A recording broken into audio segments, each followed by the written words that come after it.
Hello बच्चों, कैसे हो आप सब। आशा करते हैं कि आप खुश होंगे। और आज हम क्या पढ़ने वाले हैं, क्लास 11th का जो चैप्टर है वेक्टर, आप आज जो है उसको पढ़ने वाले हैं। और हमारे जो प्यारे चैनल का नेम है वो न्यूटन एकेडमी है और मेरा नाम जो है बिट्टू चौधरी है। तो हम आपको क्या पढ़ाएंगे, वेक्टर पढ़ाएंगे। क्या पढ़ाएंगे, वेक्टर पढ़ाएंगे। और आप ध्यान से पढ़ेंगे। देखिए, वेक्टर बड़ा आसान चैप्टर है और हर फिजिक्स के जितने भी आगे चैप्टर आएंगे सब में लिंक है। आप अच्छे क्वेश्चन जब इसके करेंगे काइनेमेटिक्स के या फिर एनएलएम वगैरह जो भी कुछ है सर्कुलर मोशन, तो जो है उसमें आपको क्या करना पड़ेगा, आपको जो है वेक्टर के क्वेश्चन करने पड़ेंगे। और उसमें क्या आएगा, वेक्टर जो है जॉइंट होगा, माने हर चैप्टर में वेक्टर क्या होगा, लिंक होगा। तो इसलिए आपको जो है वेक्टर को धीरे से और जो है आराम से समझना है और अच्छी तरीके से आप समझेंगे। देखिए, तो वेक्टर के लिए बड़े आसान हैं। आप स्टार्ट करेंगे फिजिकल क्वांटिटी से। क्या करेंगे, फिजिकल क्वांटिटी। और फिजिकल क्वांटिटी क्या होता है ये आपको सबको पता है। फिजिकल क्वांटिटी अगर आपको नहीं पता है तो हम बता देते हैं। फिजिकल क्वांटिटी वे क्वांटिटी होती है जिन्हें आप क्या कर सकते हैं, मेजर कर सकते हैं। जैसे देखिए, मास होता है, मास को आप मेजर कर सकते हैं, मास को माप सकते हैं कि नहीं। द्रव्यमान को आप माप सकते हैं, समय है उसे भी माप सकते हैं। और क्या है बताइए, मास हो गया, लेंथ हो गया, और जो है क्या हो गया, टाइम हो गया, और इलेक्ट्रिक करंट हो गया। ये तो इन सब को आप क्या कर सकते हैं, मेजर कर सकते हैं। तो जिन्हें आप मेजर कर सकते हैं उन्हें क्या बोलते हैं, हम फिजिकल क्वांटिटी बोलते हैं। और फिजिकल क्वांटिटी को जो है दो भागों में बांटा गया है, माने 2 पार्ट्स में डिवाइड किया गया है। एक होता है स्केलर क्वांटिटी और एक होता है एक जो है वेक्टर क्वांटिटी। और अब क्या फर्क है स्केलर क्वांटिटी और वेक्टर क्वांटिटी में, ठीक है जी। तो देखो ध्यान से समझेंगे। स्केलर क्वांटिटी वे क्वांटिटी होती है जिन्हें केवल मैग्नीट्यूड की जरूरत होती है। क्या होता है, जिनमें केवल क्या होता है, मैग्नीट्यूड होता है। मैग्नीट्यूड माने वैल्यू, केवल इनका क्या होता है, वैल्यू होता है। लेकिन इसमें जो है मैग्नीट्यूड के साथ साथ, जो मैग्नीट्यूड होता है उसके साथ साथ क्या होता है, डायरेक्शन भी होती है।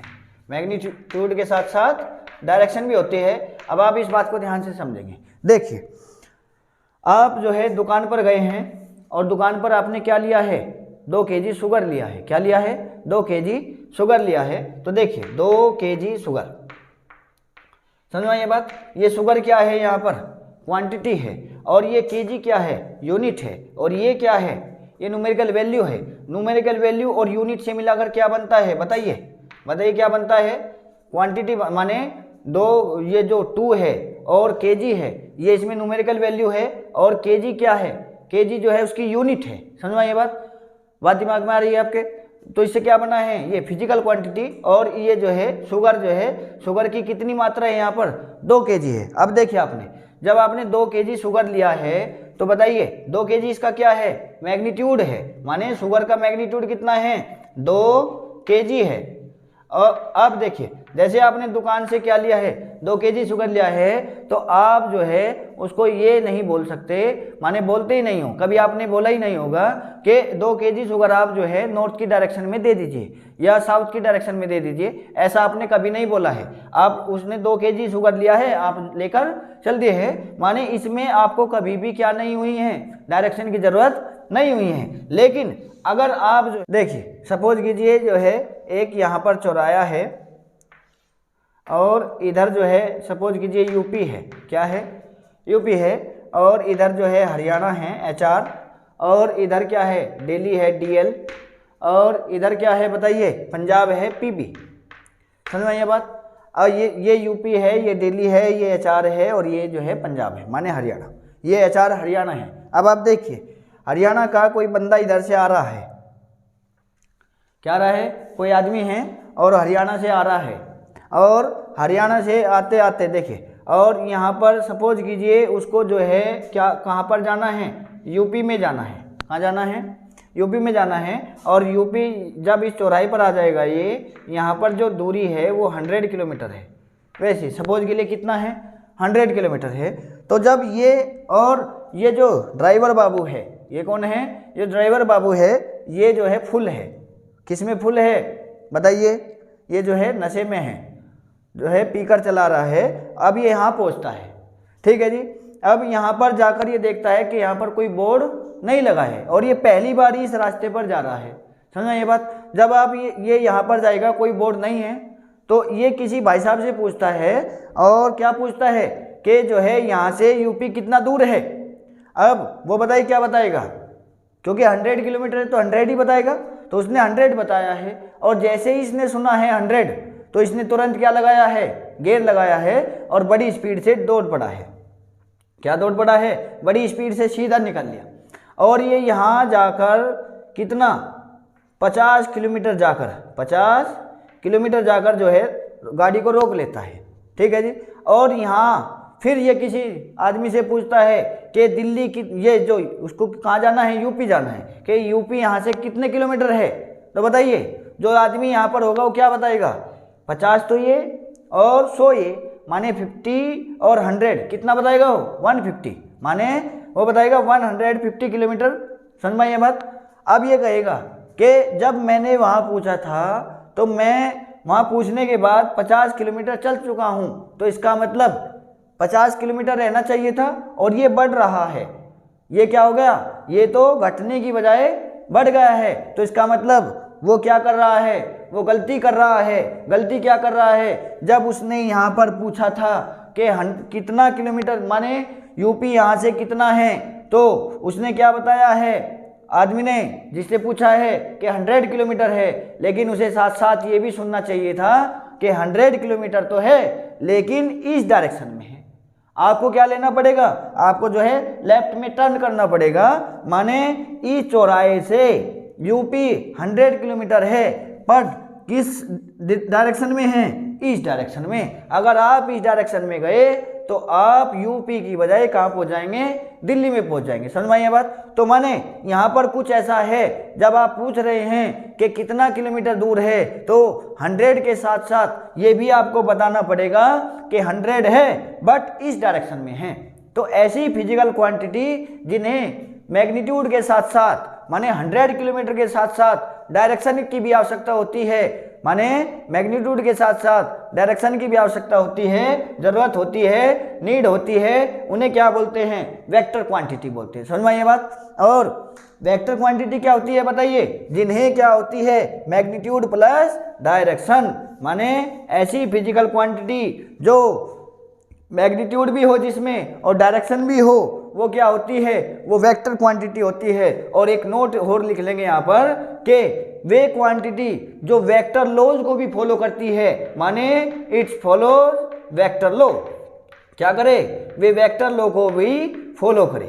समझ में ये बात। अब ये वेक्टर लॉ क्या होता है ये हम अभी आपको पढ़ाने वाले हैं, ये जो है कुछ टाइम बाद आएगा। ठीक है जी। तो वेक्टर क्वांटिटी क्या होती है, मैग्नीट्यूड होती है, डायरेक्शन होती है और वो वेक्टर लॉज को फॉलो करती है। तो ऐसे क्वांटिटी को क्या कहते हैं हम, ऐसी फिजिकल क्वांटिटी को हम वेक्टर क्वांटिटी कहते हैं। समझ में आई ये बात, समझ में आई है। माने स्केलर क्वांटिटी केवल मैग्नीट्यूड और vector quantity magnitude plus direction, और वेक्टर लॉज को क्या करना चाहिए, फॉलो करना चाहिए, माने मानना चाहिए। तो ऐसी क्वांटिटी को हम क्या बोलते हैं, वेक्टर क्वांटिटी बोलते हैं। अब देखिए इसमें आप एग्जांपल लिख सकते हैं, जैसे मास होता है, मास में कोई डायरेक्शन की कोई आवश्यकता नहीं होती है।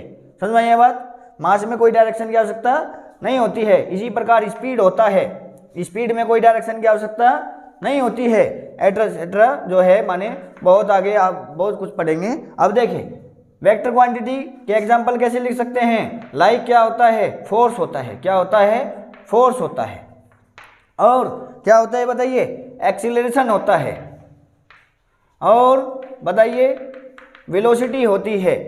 क्या होती है, वेलोसिटी होती है। डिस्प्लेसमेंट होता है, डिस्प्लेसमेंट होता है। ये बहुत सारे हैं, अभी आप सीखने वाले हैं, धीरे धीरे चैप्टर वाइज जो है आप सीख जाएंगे। इसमें जो है जैसे वहाँ पर डिस्प्लेसमेंट है तो यहाँ क्या आ जाएगा, डिस्टेंस आ जाएगा। क्या आ जाएगा, डिस्टेंस आ जाएगा। समझ में ये बात। तो ये जो है हमने क्या समझाया है कि फिजिकल क्वांटिटी 2 टाइप की होती है, एक वेक्टर क्वांटिटी और एक स्केलर क्वांटिटी। अब आप इसके जो है आगे इसको पॉज करके नोट कर लीजिए, अपनी भाषा में लिख लीजिए, हम इसके बाद जो है आगे पढ़ाते हैं। देखिए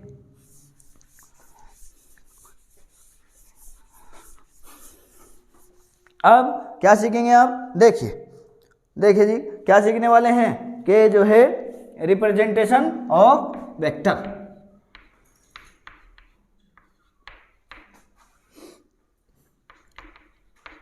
रिप्रेजेंटेशन ऑफ ए वेक्टर, आप वेक्टर को कैसे रिप्रेजेंट कर सकते हैं। देखिए जैसे हम कहें कि एक फिजिकल क्वांटिटी है, सपोज कीजिए ए एक फिजिकल क्वांटिटी है, और वो फिजिकल क्वांटिटी कैसी है, वेक्टर क्वांटिटी है। तो वेक्टर क्वांटिटी के लिए अगर ए एक स्केलर क्वांटिटी होता तो हम इसको ऐसा ही लिख देते, लेकिन क्योंकि ये वेक्टर है तो वेक्टर के लिए क्या लगा देंगे, ताज लगा देंगे। इसके सर पर क्या लगाएंगे, ताज लगाएंगे, माने ऐसा जो है तीर का एरो का निशान लगाते हैं। और इसी प्रकार इसको आप एक और तरीके से डिनोट कर सकते हैं, ऐसे जो है बड़े कैपिटल लेटर में, मैंने ऐसे, समझ में आई बात। और जो है आप किस प्रकार डिनोट कर सकते हैं, एक और तरीका होता है कि ए के ऊपर क्या पहना दे, कैप पहना दे। आप जो है ये तीन मेथड से किसी वेक्टर को क्या कर सकते हैं, डिनोट कर सकते हैं, माने उसका रिप्रेजेंटेशन होता है। ए वेक्टर, ये भी ए वेक्टर ही है, और ये ए कैप बोलते हैं, इसको क्या बोलते हैं, ए कैप बोलते हैं। और इसी प्रकार जो है अगर आपको ग्राफिकली क्या करना हो, ग्राफिकली जब आप इसको क्या करते हैं, रिप्रेजेंटेशन करते हैं इसका, तो कैसे करते हैं, इसको जो है एक एरो के निशान से ऐसे करते हैं, समझ में आई बात, एरो के निशान से। और जो एरो का निशान जब आप बनाते हैं तो इसमें जो ये एरो की जो लेंथ होती है, एरो की जो लेंथ होती है यहाँ से लेकर यहाँ तक, इस एरो की लेंथ से हमें क्या मिलता है, मैग्नीट्यूड मिलता है। क्या मिलता है, मैग्नीट्यूड मिलता है उस फिजिकल क्वांटिटी का कि वो कितनी है, समझ में ये बात। और जो ये होता है इसको हम क्या बोलते हैं, पूंछ बोलते हैं, पूंछ माने टेल बोलते हैं इसको, क्या बोलते हैं, इसको हम टेल बोलते हैं। और जो ये होता है आगे का, इसको हम क्या बोलते हैं, सिर माने हेड, सिर माने हेड, समझ में ये बात।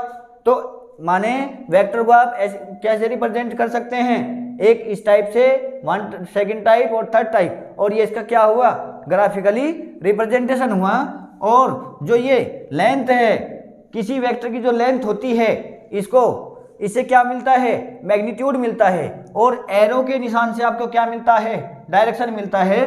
तो बताइए इस वेक्टर की डायरेक्शन किधर है, इधर से इधर की ओर, तो माने डायरेक्शन जो है, इस डायरेक्शन क्या मिलती है, एरो के निशान से मिलती है। सपोज कीजिए वेक्टर ऐसा बना हुआ है और इसकी लेंथ कितनी है, सपोज कीजिए 5 मीटर है, तो आप क्या बोलेंगे कि सर इसका मैग्नीट्यूड कितना है, 5 मीटर है, और डायरेक्शन किधर है, ऊपर की ओर है, इसमें किधर है, राइट की ओर है, समझ में आई ये बात।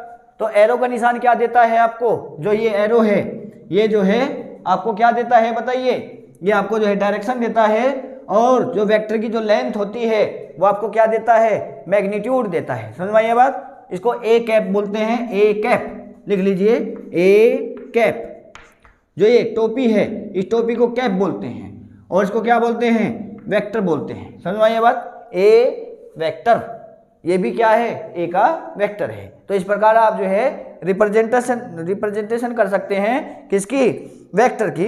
अब देखिए इसके बाद आप क्या सीखेंगे, देखिए जब आप चैप्टर पढ़ोगे तो चैप्टर पढ़ने में हमको इस बात की जो है बहुत ज़रूरत आने वाली है, क्या कि अगर कहीं पर क्या लिखा है, ऐसा जो है एरो का निशान बना हुआ है, तो देखिए माने 4 डायरेक्शन होती है, आप सब जानते हैं।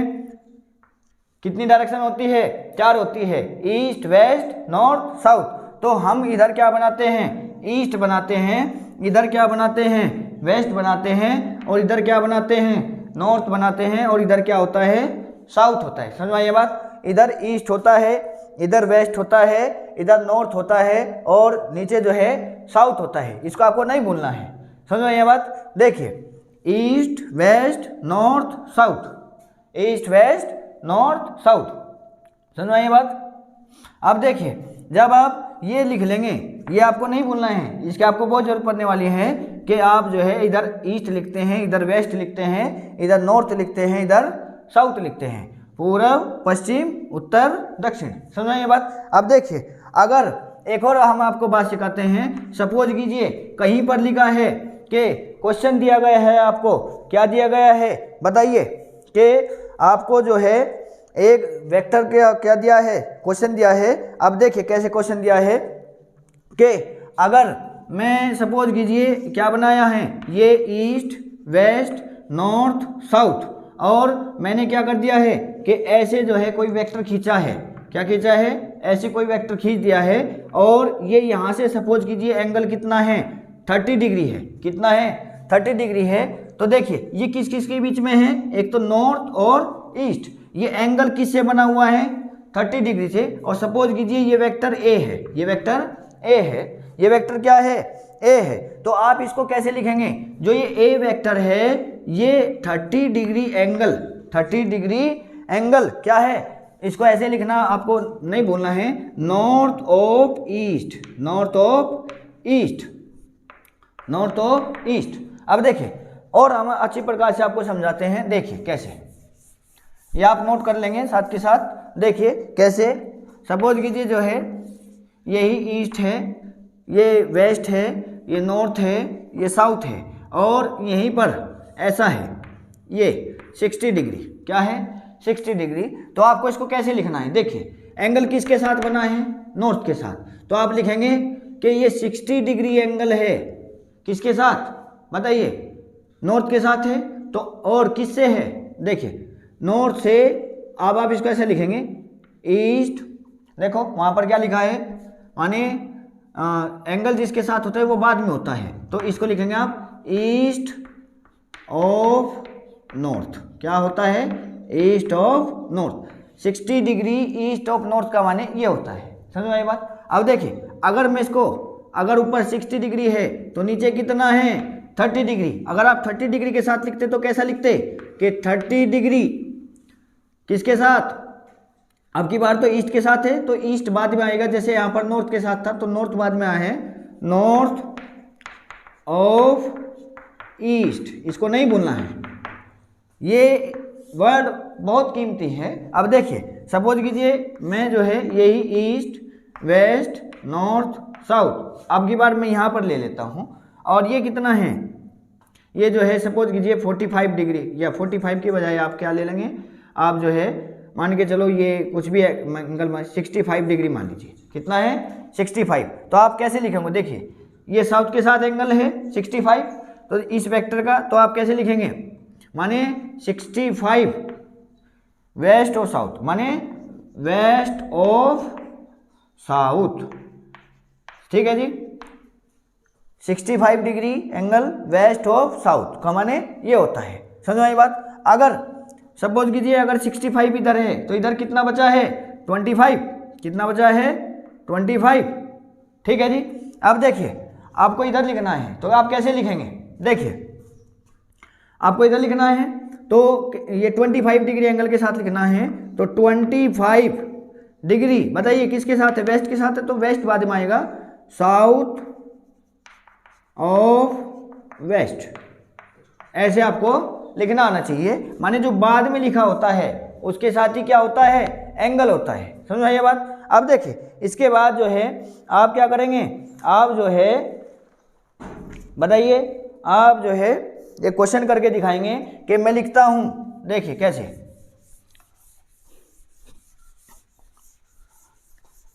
आपको क्वेश्चन दिया जाए, सपोज कीजिए क्या दिया है कि 5 न्यूटन 37 डिग्री क्या दिया है, east of north, east of north.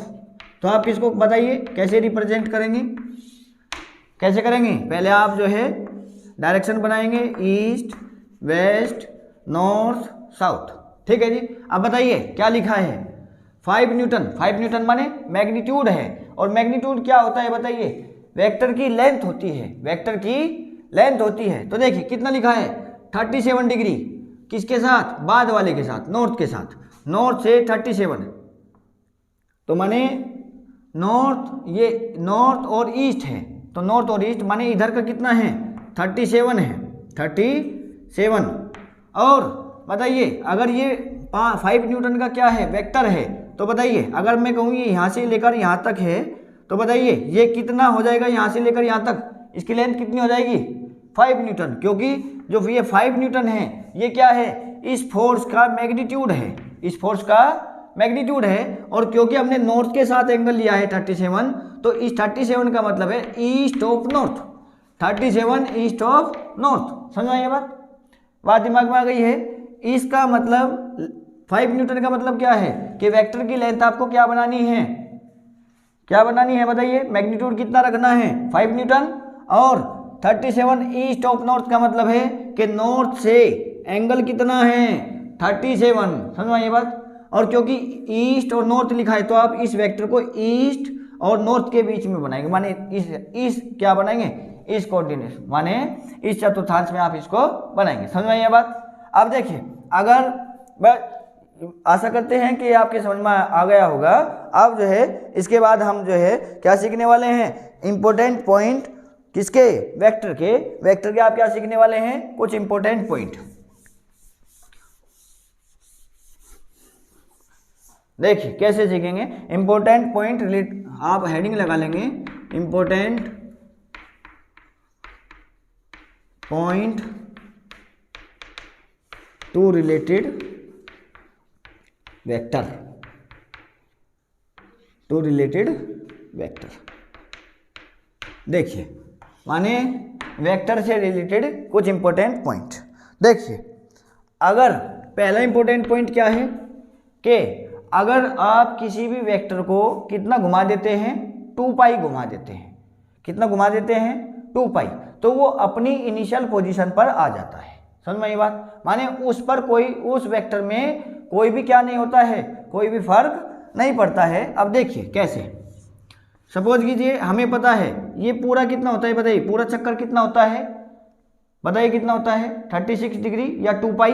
अब देखिए एक वेक्टर यहाँ पर था, कितना था, और ये जो है एंगल सपोज कीजिए 30 डिग्री है, और आपने इसी वेक्टर को क्या किया है, ऐसे पूरा घुमाया है और घुमाकर यहीं पर ले आए हैं। तो बताइए कितना घुमा है ये, माने घुमाने के बाद यहीं पर आ गया है, तो कितना घूम गया है 2 पाई। तो इसका मतलब ये वेक्टर यहीं का जहाँ पर था वहीं पर आ जाएगा, माने पोजीशन सेम हो जाएगी। और क्योंकि आपने लेंथ में कोई चेंज नहीं किया है तो इसका माने इसमें कोई फर्क नहीं आया है। तो पहला पॉइंट ये है कि अगर आप जो है क्या घुमा देते हैं, वेक्टर को क्या कर देते हैं 2 पाई रोटेटिंग कर देते हैं, तो उसमें कोई चेंज नहीं आता है। माने ऑन रोटेटिंग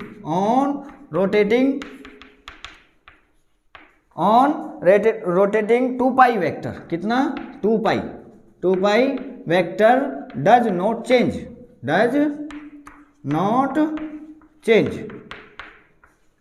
माने वेक्टर में कोई चेंज नहीं होता है। अब इसके बाद आप क्या लिखेंगे, सेकंड पॉइंट जो है, सेकंड पॉइंट हम आपको समझाते हैं कि अगर कोई वेक्टर है, सपोज कीजिए ये वेक्टर है, ठीक है जी, और ये ए वेक्टर है, ठीक है जी, आप इसको अगर पैरेलल शिफ्ट करते हैं, क्या शिफ्ट करते हैं, पैरेलल शिफ्ट करते हैं। पैरेलल शिफ्ट माने देखिए सपोज कीजिए इधर से आपको समझ में आएगी, पहले आप इसको ऐसे देखिए, ये ए वेक्टर है और आपने इसको क्या किया है, शिफ्ट कर दिया है। सपोज कीजिए आपने जो है ऐसे ही इसको उठाकर यहाँ पर रख दिया है, पैरेलल शिफ्ट किया है। तो इस वेक्टर में कोई फर्क नहीं आता है, क्योंकि लेंथ भी नहीं बदली है और डायरेक्शन भी नहीं बदली है। समझ में ये बात।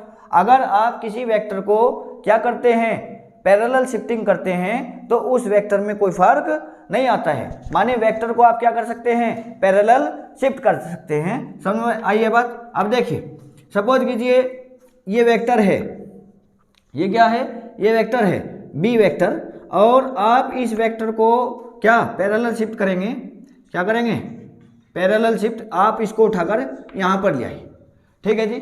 तो इस वेक्टर में कोई फर्क नहीं आएगा। माने आप किसी वेक्टर की पैरेलल शिफ्टिंग कर सकते हैं। समझ में आई ये बात।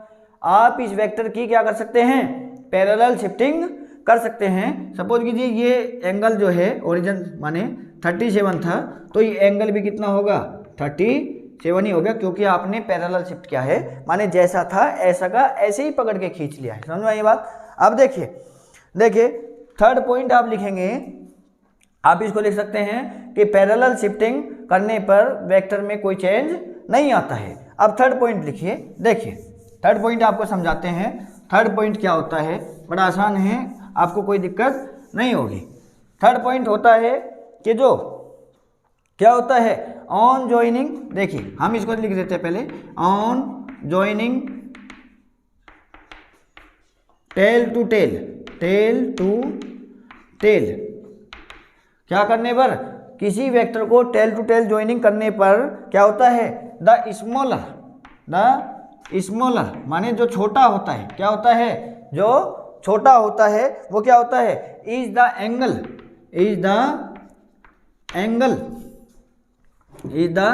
एंगल बिटवीन टू वेक्टर, माने दो वेक्टर के बीच का एंगल क्या होता है, टेल से टेल मिला। ये आपको नहीं भूलना है क्योंकि ये बहुत काम आएगा, टेल से टेल मिलानी है आपको। देखिए कैसे, सपोज कीजिए कि जो है एक ये वेक्टर आपको दिया गया है, एक वेक्टर ऐसा है ए वेक्टर और एक वेक्टर कैसा है बी वेक्टर, ठीक है जी। ये वेक्टर ए है और ये वेक्टर बी है। आप इसके ऊपर ताज नहीं लगाएंगे तो भी काम चल जाएगा क्योंकि आपने डायरेक्शन लिख दी है। अगर डायरेक्शन नहीं लिखते तो आपको ताज लगाना पड़ता है, ये माने जो इसके ऊपर ये क्या लगाते हैं, एरो के निशान लगाते हैं। अब देखिए, अब ये एंगल सपोज कीजिए कितना है 120 डिग्री है, कितना है 120 डिग्री है, और क्वेश्चन आपसे पूछा जा रहा है कि find angle between A and B, माने A vector and B vector. तो देखिए हमने क्या बताया है कि अगर आपको दो वेक्टर के बीच का एंगल देखना है तो आपको क्या करना है, आपको पहले गाना गाना है, कौन सा गाना, टेल से टेल मिला, है कि नहीं। तो आप क्या करेंगे, पहले टेल से टेल मिलाएंगे और फिर आप जो है उनका क्या करेंगे, एंगल निकाल लेंगे। समझ में ये बात। और देखिए यहाँ पर क्या मिला है, ए वेक्टर जो है ये इसकी टेल है और ये हेड है, और यहाँ पर बी वेक्टर का ये टेल है और ये हेड है। तो यहाँ पर क्या मिला हुआ है, यहाँ पर तो हेड से टेल मिली, है कि नहीं। तो ये यहाँ पर क्या होगा, एंगल नहीं होगा। एंगल मिलाने के लिए आपको क्या करना पड़ेगा, टेल से टेल मिलानी पड़ेगी। अब देखिए कैसे मिलाएंगे आप, फिर कैसे मिलाए, देखिए हमने आपको सिखाया है कि किसी भी वेक्टर को आप क्या कर सकते हैं, पैरेलल शिफ्ट कर सकते हैं। किसी भी वेक्टर को क्या कर सकते हैं, पैरेलल शिफ्ट कर सकते हैं। पैरेलल शिफ्ट करने पर कोई भी वेक्टर में फर्क नहीं आता है, माने अगर आप किसी वेक्टर को पैरेलल शिफ्ट करते हैं तो vector does not change, vector में कोई फर्क नहीं आता है। तो देखिए आप इस वेक्टर को तो बी वेक्टर को तो ऐसे ही रख लीजिए, बी वेक्टर, ध्यान ये रखना है, मैग्नीट्यूड में कोई फर्क नहीं करेंगे आप, जितना ये है उतना ही ये बनाएंगे। अब देखिए ये ए वेक्टर था, ए वेक्टर की पैरेलल शिफ्टिंग कर सकते हैं आप, ऐसे कर सकते हैं कि नहीं, देखिए इसको आगे बढ़ा दीजिए ऐसे ही, समझ में आई है बात। तो आप इसको उठाकर कहाँ पर रख सकते हैं, यहाँ पर रख सकते हैं, ये हमने सिखाया है। माने जो ये ए वेक्टर था ये ऐसे था, इसको आपने उठाकर क्या कर दिया है, पैरेलल शिफ्टिंग कर दी है। समझ में आ रही है बात, बड़ा आसान है, आपको कोई दिक्कत नहीं होगी। अब देखिए ये कितना था, आपने क्या किया है, ये जो है ए वेक्टर था और ये ए वेक्टर था, यहाँ पर आपने उठाकर क्या कर दिया है, आप ये डॉट डॉट हो जाएगा क्योंकि यहाँ से आपने पैरेलल शिफ्टिंग कर दी है, और आप इसको उठाकर कहाँ लेकर आ गए हैं, आगे खींच दिया है ऐसे ही। समझ में ये बात, ये ए वेक्टर है, ये एंगल बताइए कितना था पहले 120, कितना था 120। ये टोटल कितना होता है, टोटल एक लाइन पर एंगल कितना होता है 180 डिग्री। तो इसका मतलब ये लाइन ही तो है एक सीधी, तो ये कितना होगा 180 डिग्री। तो ये 120 हुआ, तो ये कितना बचा है 180 में से 120 सब्ट्रैक्ट कर दीजिए तो कितना आ जाएगा 60 डिग्री। क्या आ जाएगा 60 डिग्री। तो माने जो वेक्टर ए है और वेक्टर बी है उनके बीच का एंगल कितना है, थीटा इक्वल टू 60 डिग्री, 120 नहीं, कितना है 60 डिग्री। समझ ये बात। जब आपको एंगल निकालना होगा दो वेक्टर के बीच का तो बताइए आप क्या लेंगे, सबसे पहला काम टेल से टेल मिला, भूलना नहीं है, इसलिए हम आपको बार बार बता रहे हैं। और अगर टेल से हेड मिला है तो उसके लिए आप क्या कर सकते हैं, पैरेलल शिफ्टिंग कर सकते हैं। अब देखिए इसके बाद सपोज कीजिए आपको क्वेश्चन दिया गया है, हम आपके लिए क्वेश्चन लिखते हैं। और आपके जो है क्या होगा, ज़्यादा समझ में आएगा। देखिए अब देखिए कैसे क्वेश्चन दिया गया है आपको। हम आपके लिए क्वेश्चन लिख लेते हैं। आप जो है ये ईस्ट है, ये वेस्ट है, ये नॉर्थ है और ये साउथ है। और सपोज कीजिए जो है आपको एक वेक्टर दिया गया है ए ऐसा, और जो बी वेक्टर है ये हम आपके लिए क्वेश्चन लिख लेते हैं। और जो ये एक बी वेक्टर है, ये बी वेक्टर का जो हेड है ये यहाँ पर है, और जो सी वेक्टर है बी वेक्टर ये ए वेक्टर है, और जो ई वेक्टर है वो ऐसा है, ये ऐसा, और जो है ये। ठीक है जी, आपको क्वेश्चन दिया गया है, ये एंगल आपको 30 डिग्री दिया है, और ये एंगल जो है आपको कितना दिया है 60 डिग्री दिया है, और ये एंगल कितना दिया है 45 डिग्री दिया है। अब क्वेश्चन आपसे पूछा जा रहा है कि find angle between A and B, A and C और बी एंड सी। देखिए फाइंड एंगल बिटवीन, पहला पार्ट ये है, यहाँ पर लिख देते हैं क्वेश्चन, फाइंड एंगल बिटवीन किसके बीच में, A and B, A vector and B vector. Second question है कि बताइए सेकंड क्या दिया है, A vector and C vector.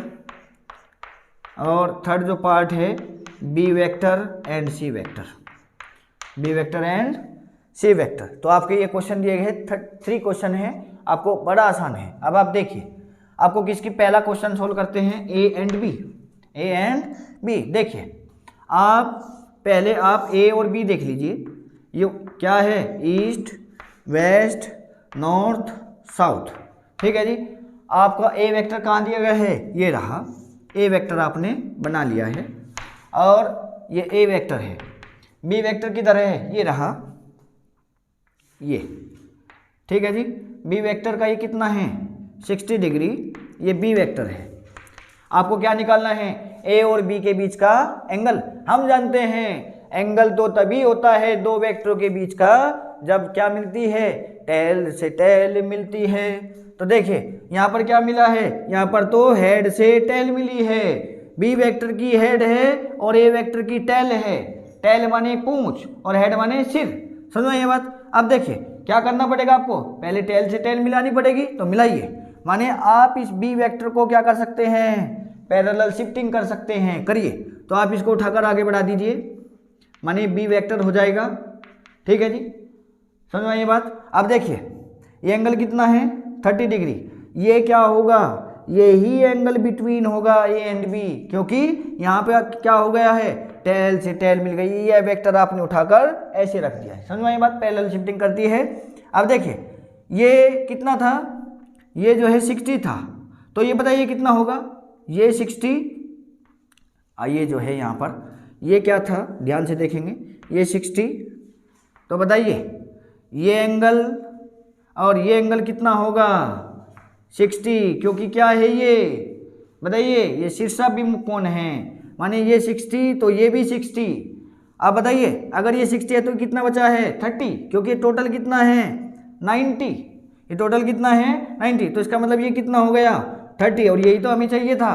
30 + 30 कितना हो गया 60, माने थीटा इक्वल टू कितना 60, किसके बीच का, ए एंड बी।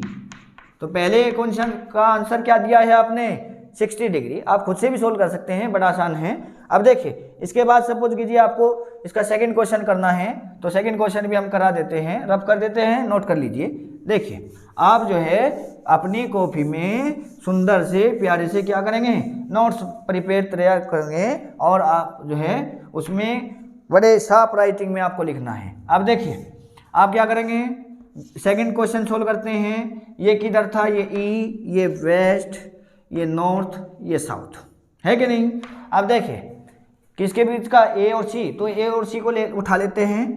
ए ये है कितना है 30 डिग्री पर, सी किधर है, सी ये है, सी कितना है, सी जो है इधर से 45 डिग्री पर है, और ये टेल से टेल मिली हुई है। ठीक है जी, तो टेल से टेल मिलाने पर इनके बीच का एंगल क्या है बताइए, ये है। आप बोल सकते हैं सर ये भी है, पर लेकिन हमें स्मॉलेस्ट एंगल लेना है, छोटा एंगल, समझ में ये बात। तो ये भी हो सकता है। देखिए भाई ए इधर है और सी इधर है, तो देखिए ये ए है, ये सी है। अगर ये 30 है और ये बताइए अगर ये 40 है तो ये कितना बचा है 40, तो मानिए कितना होगा 45। तो 45 + 30 कितना हो गया 75। समझ आई बात। ये भी होता है। अब देखिए आप इसको भी बोल सकते हैं कि ए और सी के बीच का एंगल ये होगा, क्योंकि यहाँ पर भी तो टेल से टेल मिली है, पर लेकिन ये बड़ा एंगल है और ये छोटा एंगल है, तो आपको छोटा एंगल का आंसर बताना है। तो इसलिए बताइए ए एंड सी के बीच का जो एंगल होगा वो कितना हो जाएगा, angle between A and C equal to कितना 75 डिग्री। समझ में ये बात।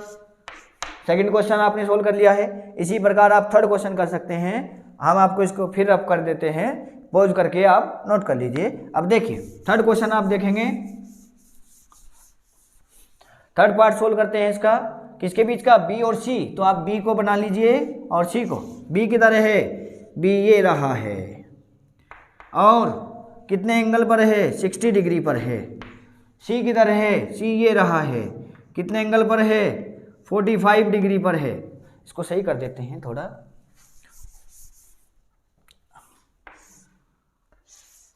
ये कितने पर है 60 डिग्री, 60 इतना हो जाएगा, माने ये है 60 डिग्री। बी, बी की जो हेड है वो यहाँ पर है। अब देखिए ए सी, सी किधर है, सी 45 पर है, 45 पर है तो ये बीच में होगा बिल्कुल। ये सी वेक्टर है, ये 45 पर दिया है यहाँ पर से। अब देखिए हमें क्या निकालना है, बी और सी के बीच का एंगल। हमने बताया है क्या मिलेगी, टेल से टेल मिलेगी। अब देखिए हमने क्या करेंगे, इसको शिफ्टिंग कर लेंगे। शिफ्टिंग जैसे आप कर सकते हैं तो बताइए, ये एक वेक्टर बी वेक्टर यहाँ पर आ जाएगा। अगर ये एंगल 60 है तो ये एंगल भी कितना होगा 60 होगा। भाई ये एंगल और ये एंगल सेम होंगे कि नहीं। अब देखिए ये 60, ये 45, ये 60 है, ये 45। देखिए ये तो टोटल 60 है, ये 45 है, तो ये कितना बचा है बताइए 15। कितना बचा है 15। तो इसका माने बी और सी के बीच का एंगल कौन है 15 डिग्री। तो आप लिख देंगे माने जो थीटा है वो 15 डिग्री है, किसके बीच का है, बी एंड सी वेक्टर के बीच का। आशा करते हैं कि आपके कॉन्सेप्ट क्लियर हो गया होगा कि एंगल कब लेते हैं हम, जब टेल से टेल मिल जाती है। समझ में ये बात। अब देखिए अब इसके बाद आप नेक्स्ट कॉन्सेप्ट पे हेडिंग डालेंगे। अब हम आपको सिखाएंगे टाइप्स ऑफ वेक्टर। ठीक है जी। तो टाइप्स ऑफ वेक्टर क्या सिखाएंगे, टाइप्स ऑफ वेक्टर। ठीक है जी। देखिए तो निगेटिव वेक्टर में आप जो है पहले हेडिंग लगाएंगे, माने टाइप्स ऑफ वेक्टर में आप क्या लिखने वाले हैं, पहली हेडिंग है निगेटिव वेक्टर। क्या है, निगेटिव वेक्टर। अब क्या होता है निगेटिव वेक्टर, देखिए अगर टू वेक्टर क्या हो, उनका मैग्नीट्यूड तो सेम हो, क्या हो, मैग्नीट्यूड तो सेम हो, बट जो उनकी मैग्नीट्यूड तो क्या होती है, सेम होती है, बट जो डायरेक्शन होती है वो क्या होती है, वो डिफरेंट होती है। डायरेक्शन क्या होती है, माने अपोजिट होती है। क्या होती है, अपोजिट। अपोजिट और डिफरेंट में क्या है, अंतर है बहुत। देखिए तो अपोजिट, देखिए सपोज कीजिए ए वेक्टर इधर है और बी वेक्टर क्या है, बी वेक्टर इधर है, माने ऐसे।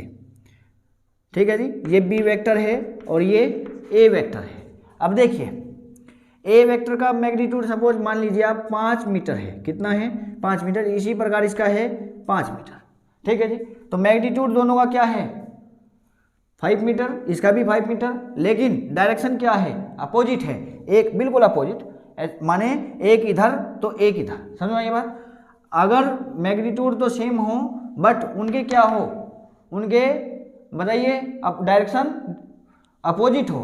समझ में ये बात। तो ऐसे दो वेक्टर को हम क्या बोलते हैं, नेगेटिव वेक्टर बोलते हैं। तो इसका मतलब जो ए वेक्टर है वो नेगेटिव है किसका, बी वेक्टर का। ए वेक्टर जो है वो नेगेटिव है किसका, बी वेक्टर का। समझ में ये बात। इसके बाद आप जो है इसमें सीखने वाले हैं इक्वल वेक्टर। क्या, इक्वल वेक्टर। अब इक्वल वेक्टर कैसे होते हैं, इक्वल वेक्टर वे होते हैं जिनमें magnitude plus direction, magnitude plus direction क्या होती है, सेम होता है। भाई इक्वल का माने क्या होता है, इक्वल इक्वल होता है, माने सब कुछ सेम हो, माने सेम होता है। अब देखिए कैसे सेम होगा। सपोज कीजिए एक वेक्टर है ए और इसका मैग्नीट्यूड कितना है 5 मीटर, और जो है ये ईस्ट की डायरेक्शन में, कौन सा है, ईस्ट, माने बिल्कुल ईस्ट में। अब इसी प्रकार जो बी वेक्टर है उसकी भी 5 मीटर है, क्या है 5 मीटर, माने जो मैग्नीट्यूड है, जो लेंथ है वो 5 मीटर है, और डायरेक्शन बिल्कुल सेम है। जो डायरेक्शन ए की है वही डायरेक्शन किसकी है, बी की। तो तब हम क्या बोलेंगे कि ए वेक्टर इक्वल है बी वेक्टर की। समझ में ये बात। भाई इक्वल का माने क्या होता है, सब कुछ सेम, माने सब कुछ क्या हो, सेम हो, डायरेक्शन सेम हो, मैग्नीट्यूड सेम हो। अगर हम ये कहे कि एक वेक्टर इधर है कितना, ये इसकी जो लेंथ है वो कितनी है 5 मीटर है, और इसी प्रकार एक बी वेक्टर है और ये भी कितना है 5 मीटर है। अब एक वेक्टर इधर है, माने इसकी डायरेक्शन इधर है, इसकी डायरेक्शन इधर है, इसकी राइट में इसकी लेफ्ट में है, मैग्नीट्यूड दोनों का सेम है बट डायरेक्शन डिफरेंट है, इसलिए हम क्या कहेंगे कि ए वेक्टर नॉट इक्वल किसके, बी वेक्टर। क्यों, क्योंकि यहाँ पर डायरेक्शन सेम नहीं है। अगर ऐसा हो जाए डायरेक्शन सेम हो बट मैग्नीट्यूड डिफरेंट हो तो वे भी सेम वेक्टर माने इक्वल वेक्टर नहीं होते हैं। समझ में ये बात।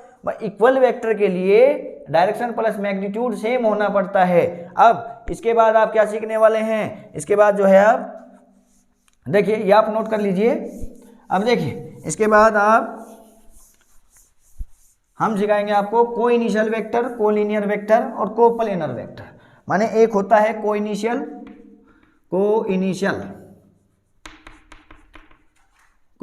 वेक्टर और को प्लेनर वेक्टर, को लीनियर वेक्टर, और थर्ड जो टाइप है को प्लेनर वेक्टर। अब क्या होता है को इनिशियल वेक्टर का, क्या होता है को लीनियर, क्या होता है को प्लेनर। तो ये आसान है, बड़े आसान है। देखिए को इनिशियल का माने जिनका स्टार्टिंग पॉइंट, ऐसे दो वेक्टर जिनके स्टार्टिंग पॉइंट क्या हो, सेम हो। माने अगर एक वेक्टर इधर जा रहा है ए और एक वेक्टर यहीं से जा रहा है बी, तो बताइए इनका स्टार्टिंग पॉइंट क्या है, सेम है, तो इसलिए हम इनको क्या बोलते हैं, को इनिशियल वेक्टर बोलते हैं। और कोलिनियर वेक्टर का माने होता है अगर ए वेक्टर ऐसे जा रहा है तो बी वेक्टर भी इसी लाइन पर हो, माने सेम लाइन पर लाई करने वाले वेक्टर को क्या बोलते हैं, को लीनियर वेक्टर।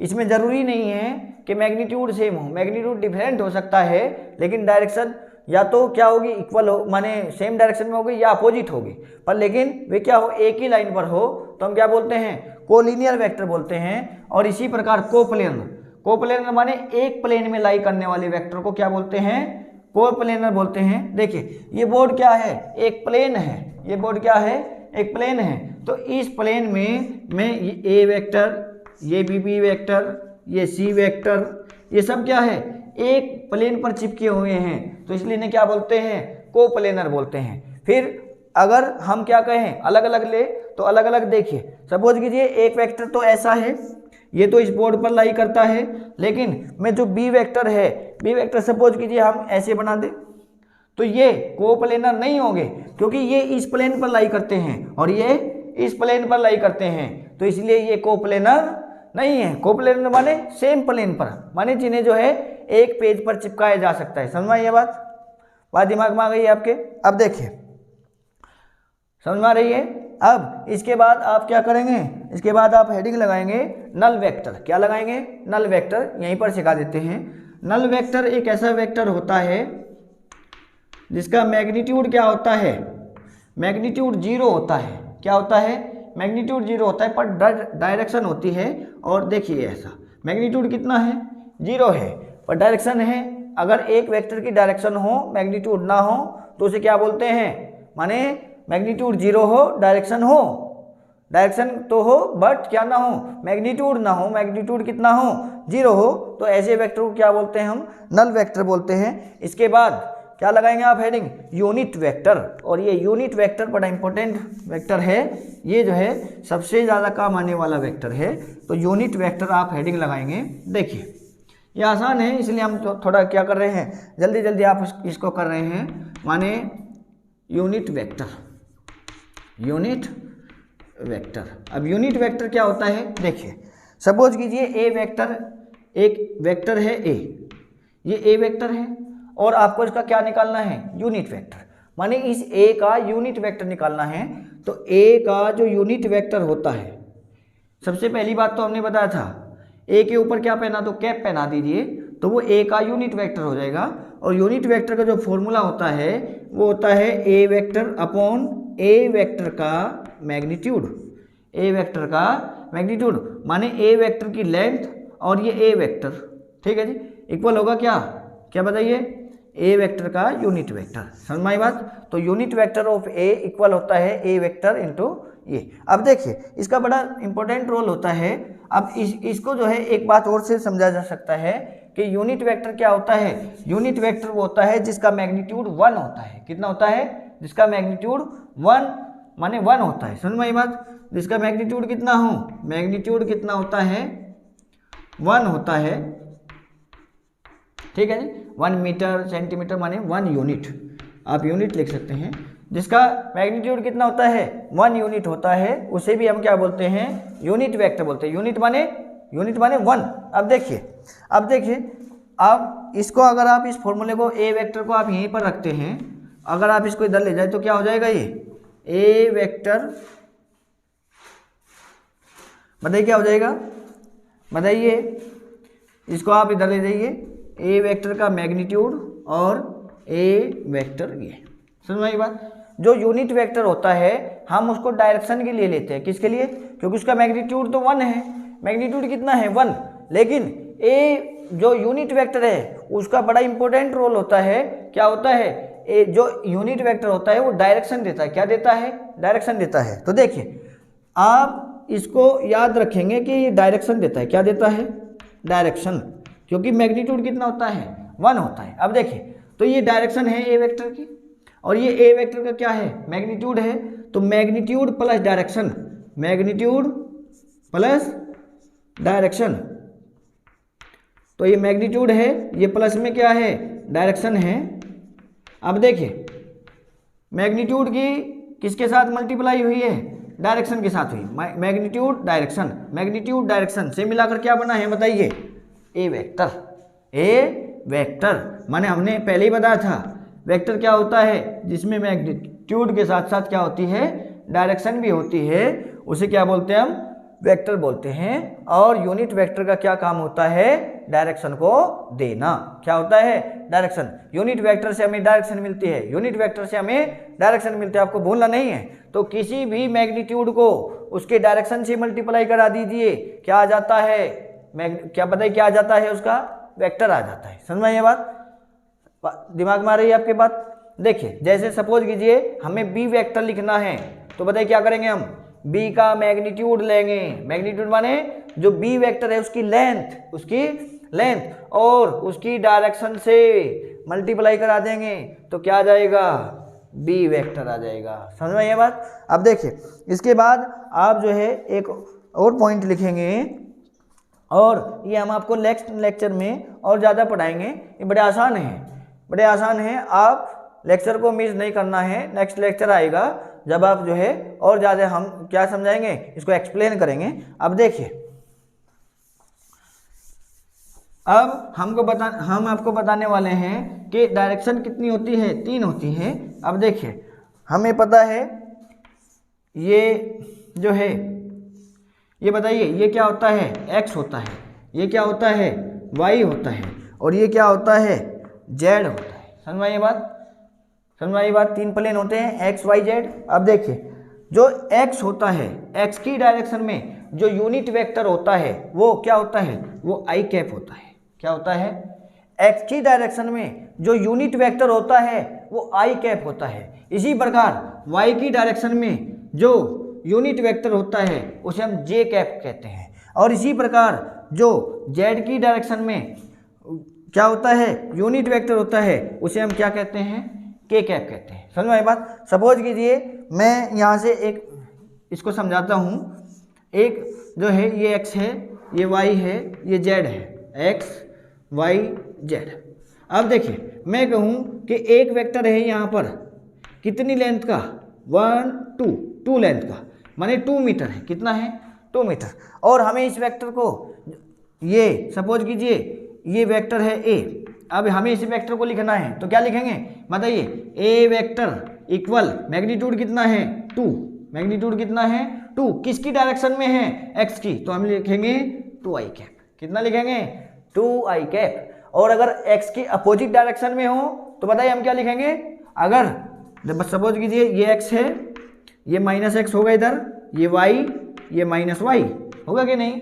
तो बताइए अगर मैं कहता हूँ कि एक वेक्टर है ये, वही माने ये 1 और 2 कितने लेंथ का है, 2 लेंथ का है, और ये a वेक्टर है, हम इसको लिखकर दिखाना है तो कैसे लिखेंगे कि a वेक्टर इक्वल है, मैग्नीट्यूड कितना है इसका 2, 1 2 कितना है 2 है, मैग्नीट्यूड माने लेंथ, ये लेंथ इसकी 2 यूनिट है, और किसकी डायरेक्शन में है, -x की डायरेक्शन में, इधर नहीं है, इधर +x इधर -x। तो बताइए क्या करेंगे आप, आई कैप लगाएंगे बट किसके साथ, माइनस के साथ।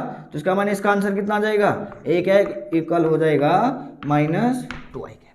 समझ में आई ये बात। इसी प्रकार आप जो है अगर हम आपको बोलते हैं, देखिए कि एक वेक्टर यहीं पर है 1 2 3 4, कितने यूनिट का है, 4 यूनिट का, माने इसकी लेंथ है 4, कितनी है 4 मीटर है, और इसकी डायरेक्शन इधर है, यहाँ से स्टार्टिंग हुआ है, और ये क्या है, ये वेक्टर है। अब आप देखिए इसका कैसे लिखते हैं आप, ये सपोज कीजिए बी वेक्टर है, तो आप बी वेक्टर को कैसे लिखेंगे, बी वेक्टर इक्वल होगा, किस डायरेक्शन में है, जे डायरेक्शन में है, मैग्नीट्यूड कितना है 4, तो पहले आप मैग्नीट्यूड मल्टीप्लाई किससे कराते हैं, यूनिट वेक्टर से, माने इसके डायरेक्शन से, डायरेक्शन बताइए किधर है, जे की डायरेक्शन में, माने वाई की डायरेक्शन में, तो माने जे कैप, क्या है, जे कैप। समझ में आई आपके बात। ये बड़े आसान है, इसमें कुछ भी नहीं है, ये आप जो है आज यहीं तक पढ़ेंगे। इसके बाद हम आपको क्या पढ़ाने वाले हैं, इसके बाद जो है हम आपको अलजेब्रा पढ़ाने वाले हैं, जो वेक्टर की क्या होती है, अलजेब्रा होती है। जो नेक्स्ट लेक्चर आएगा हम जो है आपको क्या सिखाएंगे कि वेक्टर को कैसे ऐड करते हैं, कैसे सब्ट्रैक्ट करते हैं, क्या वेक्टर लॉज होते हैं, और ट्राइंगल लॉ सिखाएंगे आपको, पैरेललोग्राम लॉ सिखाएंगे, माने वेक्टर का ऐड किसके थ्रू, एक वेक्टर लॉज होता है, एक पैरेललोग्राम लॉज होता है, वे हम आपको सिखाने वाले हैं। तो आप जो है नेक्स्ट लेक्चर का क्या करेंगे, इंतज़ार करेंगे, और आप जो है इससे पहले जब तक वो लेक्चर आता है आप जो है क्या कर लेंगे, इस लेक्चर को क्या कर लेंगे, इसके नोट्स बना लेंगे और इसको ध्यान से समझ लेंगे। ठीक है जी, और आप पढ़ते रहेंगे, आपको जो है पढ़ाई से पीछे नहीं हटना है। ये हम हर लेक्चर में आपको बताते हैं, हर वीडियो में क्या बता रहे हैं कि आपको हिम्मत नहीं हारनी है, आपको बढ़ते जाना है, पढ़ते जाना है। ठीक है जी, और ऊंचाइयों को छू लेना है। बाय बाय, धन्यवाद।